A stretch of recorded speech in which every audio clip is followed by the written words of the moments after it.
Welcome to another video, guys. Today we're going to be talking about the new fusion that's coming to raid really soon, and also her partner, which a lot of people probably will want to get. We're going to go through both the champions kits, and if you should be going for them for your own account and what you could expect out of them. So I hope you find the video helpful, and if you do, a like and subscribe would be great. And don't forget you can check me out live on stream each Tuesday and Thursday for free account takeovers, where I'll help you guys enjoy raid even more. If you want to support the channel for free and start raid the right way, you can open yourself a second account with my premium download link, which starts you off with 4 amazing champions I've handpicked for you guys, so you can smash the early game content with ease. And you're also gonna have 48 hours to use the promo code section, and you still have time to get yourself Ezio, which is honestly one of the most busted champions we've ever gotten for free just for logging in. But now, let's get into the video. So here she is, the legendary champion Noldua the Gloaming, and she is going to be a Fragment Fusion, which is typically the easiest one to get because all you gotta do is just win yourself the tournaments, get yourself those fragments easily, and just fuse her together at the end. And you don't even need to do it at the end, you can literally just save her for a summon rush at some point, you can literally just save her for a champion chase at some point, and get yourself 500 points easy. She is a Dark Elf, Force Affinity support champion, but now let's go through her kit, and I'm gonna zoom in a little here so you guys can be reading this easily with me. Starting off with her A1, Shade Strike. Attacks one enemy and has a 50% chance of placing an Enfeeble debuff for 2 turns. If the target is a boss, places 25% Weaken debuff for 2 turns instead. This debuff cannot be resisted if Solanar, her boyfriend, is on the same team. When you book this thing out, the buff debuff chance becomes 75% for an A1, definitely not bad at all, and the damage also increased, but that doesn't matter much. Enfeeble is definitely a pretty cool debuff to have in PvP, basically ensures that the opponent is only going to be weak hitting, but for PvP, I don't know, a single target Enfeeble, probably not that important, even though it could save you from getting your teeth kicked in some cases. And it's kind of cool that at least they gave it another debuff it can be landing on bosses, because Enfeeble cannot land on bosses sadly, even though that actually was the case when Androck came out for the first time, but that was swiftly nerfed. On the A2, we have Umbral Purge. Has a 75% chance of removing all buffs from all enemies. This effect cannot be resisted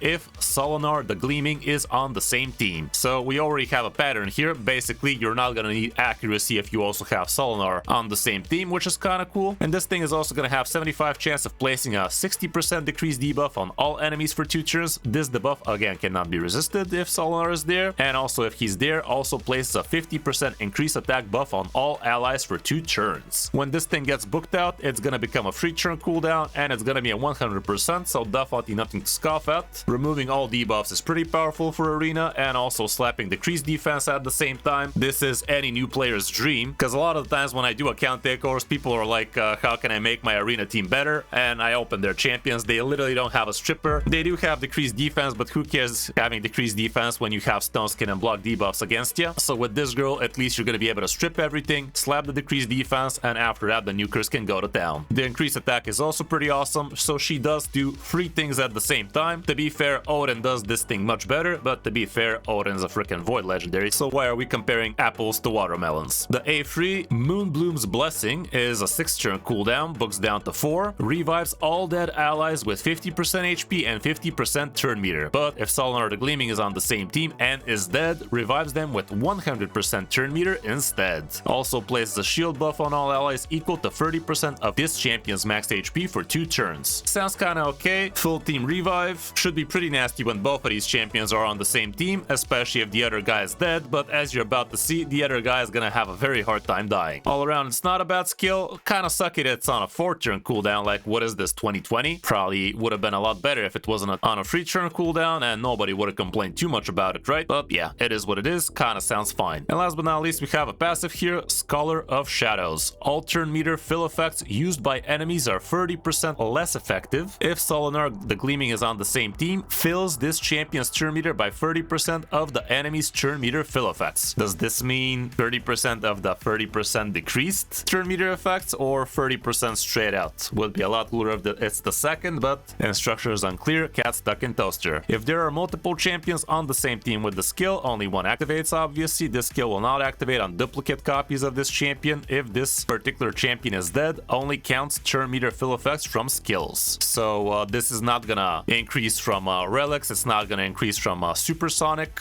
or from masteries, just from skills alone, so I guess the opponents can't control if they do turn meter boostage or not. We also have an increased accuracy aura on this girl, 70 only, kinda whatever. And all around the champion does look okay. She's not super amazing, but once you see her boyfriend, I think most people will decide it's not gonna be a bad idea to have this girl in your vault, even just for the chance if someday you actually open the Void Lego, two of them together would be pretty amazing indeed. And here's the other guy, the legendary Void Attack champion, Solanar. Kinda gives me Fabian vibes, not gonna lie. Looks like Fabian before he died or something. And you're gonna notice this guy is a high elf and his girlfriend is a dark elf, which instantly means this is kinda sucky, guys. Like, why the hell are these guys not in the same faction? Right now you can't even use them in a faction where it's hard together, meaning that you are actually gonna have to have a build for this girl with accuracy. And as we're about to find out, we're also gonna have to have a build for this guy with crit rate, which kind of a bummer, not gonna lie. But still, the champion does look amazing, so let's dive into it. Starting off with his A1, the Solar Surge. Attacks all enemy, this attack is always critical if Noldua the Gloaming is on the same team. Has a 60% chance of placing a fatigue debuff on all enemies for one turn. Passive effect has an 80% chance to counterattack with this skill whenever an enemy gets an extra turn, or has an instant turn effect activated. Has a 15% chance of counterattack with this skill whenever an enemy has their turn meter increased. And once we get the buffs on, this buff debuff chance goes up to 100% and 35% respectively. Actually, wait, does this also go up to 35? Because that'd be kind of amazing. It does, right? So this is kind of broken, not gonna lie. Not to mention this thing is freaking AoE, so that's really strong. Every respectable arena team does do turn meter boostage, and every endgame arena team now has mythicals in there, so extra turns galore. We do also have some other decent meta champions with extra turns on them. Some relics do that as well, and so on and so forth. So this for an A1 already is off to a pretty blazing start indeed. Not to mention not having to build this guy with any crit rate at all means he can be very high attack, very high crit damage, very high speed. Should be quite the force to be reckoned with. But let's check out the A2, the Blazing Force. Goes down to a 3 turn cooldown. Attacks one enemy. This attack is always critical if Noldua the Gloaming is on the same team. Will ignore 10% of the target's defense for each buff on this champion. Damn, son. So up to 100, by the way. Not that you're gonna have 10 buffs on a champion in arena, but technically speaking, give this guy Stone Skin, maybe 4-piece Pinpoint Ward, Total Guards. As we saw, Noldua is gonna give him increased attack, increased speeds, increase something else out of somebody else. So this is gonna be very easily 50% ignore defense, guys. This should be pretty sick. Also, this champion is immune to all debuffs while this skill is not on cooldown. Whenever an enemy attempts to place a debuff on this champion while this skill is not on cooldown, this champion gains a random buff instead. Like, fuck. So basically, if this guy gets outsped and the opponents try to do their normal stun or something like that, he's not gonna get stunned, he's not gonna get crowd controlled. Instead, he's gonna get empowered and get himself a little bit more ignore defense. So it's definitely gonna be quite a disgusting champion, not gonna lie. Comes down to how big the multipliers here are, but surely they're gonna be busted for a Void Attack legendary. So this should be doing the delete on a single target idiot with ease, I'd assume. And the A3 is gonna be Unfettered Radiance. 4 turn cooldown, and the books only increase it by 40% damage, by the way, kinda cool. Attacks one enemy before attacking, steals all buffs and 100% turn meter from the target if they are not under a Stone Skin buff. So basically, this should be killing the champion, no questions asked. And also, you should be getting yourself almost an extra turn if the champion is close to 100% turn meter. But this is if they are not under a Stone Skin buff. This effect cannot be resisted.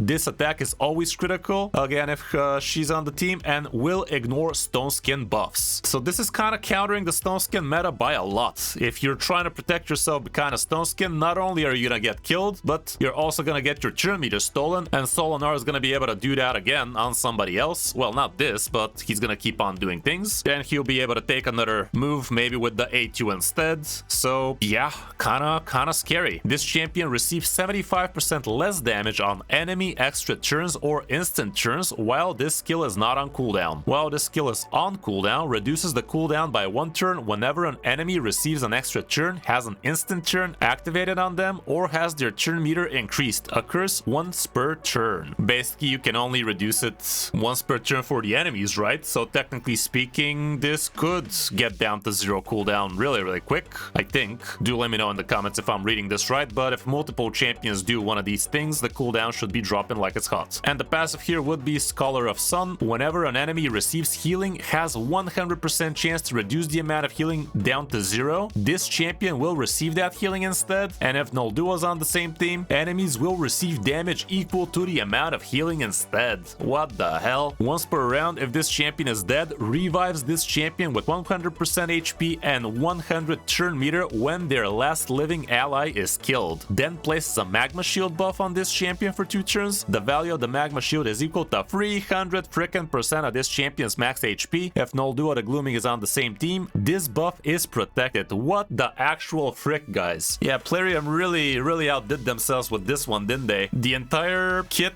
looks broken as hell, so I don't know, guys. Can you really afford not to get Noldua just for the slim chance of ever getting this guy at some point on your account? I don't think you could. Not only that, this guy brings a 33% increased attack aura in all battles, so all around very great champion, and should be very strong in this meta with all the stone skin, with all the mythicals, all the extra turn meters, all the turn meter boostage, and even denies healing completely and converts it into damage. Like, what the actual frick, man? Like I said, Noldua herself seems like an okay champion, would be okay to have her on your account. Revives, strips, decreases defense and increases attack at the same time, and even brings weaken, so all around an amazing champion to be bringing even into something like Clan Boss, for instance, because all of the buffs and debuffs and effects she brings are gonna be absolutely massive, but also comboing off with Solanar, that is gonna be huge. Odds of you getting Solanar are not gonna be very high. He is a Void legendary after all, but we haven't had a 2x on the Void charts for a while now, so soon we should be able to try our luck at this guy, and no doubt there's gonna be at least a 10x, which is actually kind of meaning something with the Void shards, because there's not that many legendaries, so your odds are actually kind of okay to actually get this guy, whereas with the rest of the shards, odds of you getting the exact champion that has a 10x or something are slim to none. So yeah, kind of crazy that this guy's not gonna need any crit rate if Noldua was on the same team, and kind of crazy this girl is not gonna need any accuracy if Solanar is on the same team. But again, pretty crappy that they're not on the same faction, so you can't really abuse them on Faction Wars Hard or something like that, but still, it is a pretty busted combo. Do let me know in the comments below what you guys think about these champions. Are you gonna be going for Noldua's Fragment Fusion? Are you gonna be trying your luck for Solanar? Honestly, I think that's gonna be a resounding yes for both for my account. Drop a like and subscribe to the channel if you still haven't, and don't forget you can check me out live on stream each Tuesday and Thursday for free account takeovers for my viewers. And if you want to support the channel for free, download Raid from my premium download link and start Raid the right way. Thanks for watching, guys. I'm Chris05, and I'll see you in my next video or stream.